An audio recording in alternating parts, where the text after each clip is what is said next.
हाय नमस्कार माझ्या यूट्यूबवरच्या बहिणींना आणि भावांना, माझ्या यूट्यूब फॅमिलीला। आजच्या व्हिडिओमध्ये मी तुम्हाला असं सांगणार आहे की ह्या जगामध्ये का नाही 98% किंवा 95% माणुसकी पूर्ण संपलेले। जितकं माणसाला नाही पण पैशाला महत्व आहे।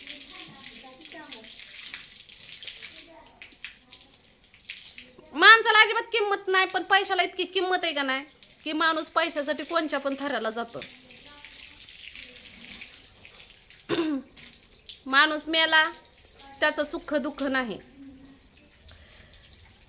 माणूस जन्मला त्याचं काही घेणं देणं नाही। आज एक कंटेनच तयार झालेला आहे बघा। जसं हे सोशल मीडिया चालू झालं का नाही त्याच्यामध्ये का नाही ही सोशल मीडिया जेव्हापासून चालू झाली ना तेव्हापासून का नाही ह्या जगामधली माणुसकी संपत आलेले। एखाद्या मरून पडायला लागलं का नाही तरफडत असं का नाही रस्त्यावर तर त्याला उचलून कुणी दवाखान्यात नेणार नाही पण त्याचा व्हिडिओ करणार, त्याचा कंटेंट करणार।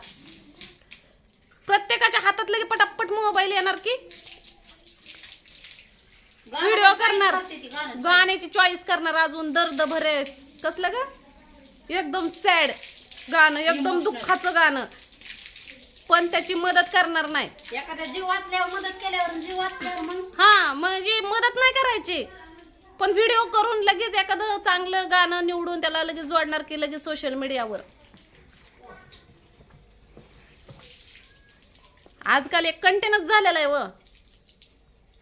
माणूस हा कंटेनच झालेला आहे। माणसाचं जीवनच कंटेन झालेला आहे।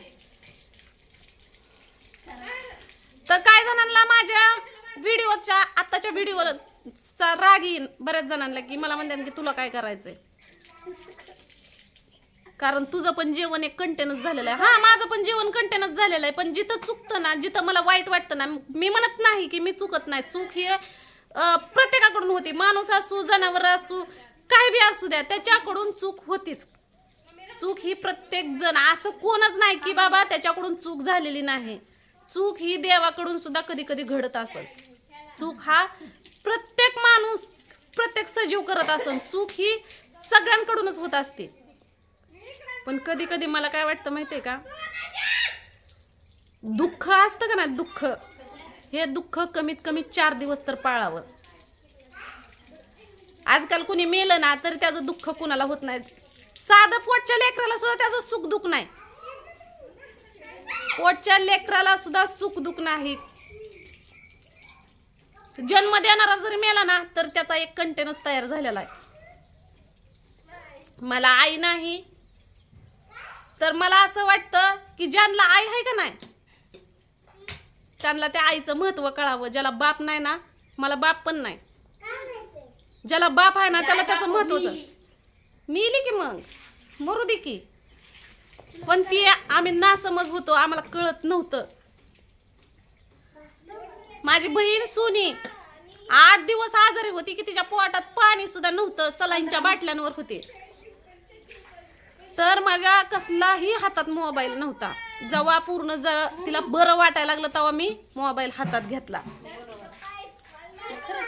मला वाटतं 8 दिवसानंतर मी का नाही दवाखान्यात व्हिडिओ केलेला, सुनीला बरं वाटतंय आता म्हणून शेवटच्या स्टेपला सुनीचा मी व्हिडिओ केला। म्हणजे माणूस आजारी असलं तरी मला व्हिडिओ, मलाच नाही असे कित्येक जण आहेत की कित्येक जण आहेत तर काय काय ठिकाणी तर असं पण घडतंय की जन्म दिलेली आई मरती तरी व्हिडिओ ह्यांचं आणि लेकरांच्या डोळ्यात पाणी पण नाही, डायरेक्ट कंटेन। आता आमच्या सारख्यांना जर म्हणलं का नाही की चल बाबा बिचारी खिपतत होती, तिला त्रास होत होता, तिचं जाग्यावर सगळं होतं म्हणून बिचारी मेली गेली, जे काय असन देवाघरी गेली। आमच्या सारख्यांना परक्या लोकांना म्हणलेलं चांगलं पण स्वतःची जर लेकरं म्हणत असन बरं झालं मेली, काय बोलू शकतो आपण काय बोलू शकतो। एखादा जर व्यक्ती आई किंवा म्हणजे मोठं ऑपरेशन झालं मस्त त्यानं भरपूर त्या आईसाठी काय केलं असन, दवाखान्यात नेलं असन, तिचा हाल केला असन, हे लोक उपाशी मेले असते, भरपूर काय झालं असेल त्या लेकानं किंवा कोणचा पण लोक असू द्या, आणि त्यानं मी एक तुम्हाला उदाहरण देते बरं का, आपण काय कुणाविषयी बोलत नाही. आता समजा मी आजार आहे, मला सण्यानं दवाखान्यामध्ये का नाही भरपूर माझ्यासाठी उपाशी मरून हालाबदा करून कर्ज पाणी करून काय बी करून मला दवाखान्यात त्याचा हाल झालं, म्हणजे सण्याचा हाल झालं. माझं तर झालंच, कारण मी आजारी होते, सण्याचा हाल झालं, बरोबर का. मग जर सण्यानं इतकं माझ्यासाठी केलं, मग घरी आणल्यावर जर सण्यानं मला जर त्रास दिला, म्हणजे मरणाच्या दारातून सण्यानं मला ओढून आणलं, हे सगळ्यांना दिसतंय. पण ज्या वेळेस का नाही घरी आणलं, जरा बरं वाटायला लागलं मला, पुन्हा मला मरणाच्या दारात ढकलणं. म्हणजे असंच होतंय की तू मरू दे, मला कंटेंट भेटू दे.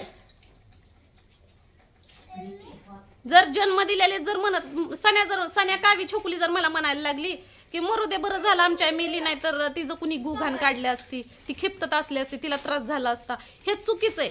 हा, माझ्या शेजाऱ्या पाजाऱ्यानं म्हणू दे की सण्या तुझ्या मिली, ते चांगलं झालं बाबा, की तिला लय त्रास होत होता आणि त्याचा त्रास तुम्हाला पण होत होता. अरे घरामध्ये काय चाललंय, आपण करतोय काय. मला पाक जाळून आणलंय, मला जाळलंय ह्याच्यात काय म्हणतात मसन वाट्यात, आणि घरी येऊन सण्यानं जर व्हिडिओ केला तर ते सुख म्हणायचं का दुःख म्हणायचं. म्हणजे माणूस किती पैशाला हापापलेला आहे.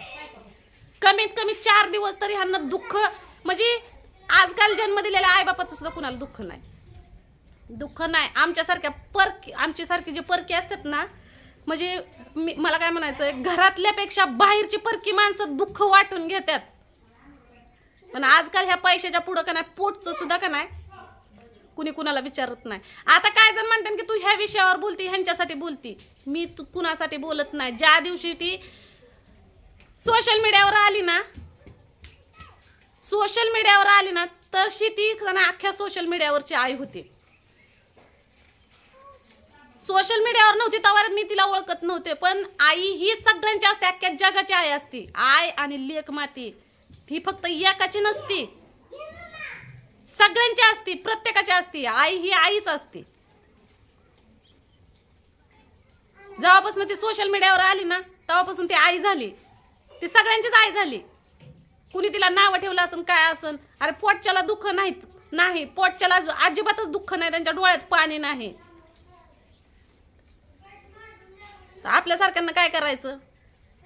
आणि हे एक उदाहरण होतं बरं का, उदाहरण होतं. आणि ही उदाहरण मी कशासाठी दिलं माहितीये का, हे उदाहरण मी कशासाठी दिलं, कारण माणसाची जिंदगी एक कंटेंट झालेली आहे. कारण ह्या सोशल मीडियाच्या जमान्यामध्ये का नाही पाठचं पोटचं कुणाला काहीच कळना झालंय. माणूस की पूर्ण संपून गेलेली आहे या जगातली.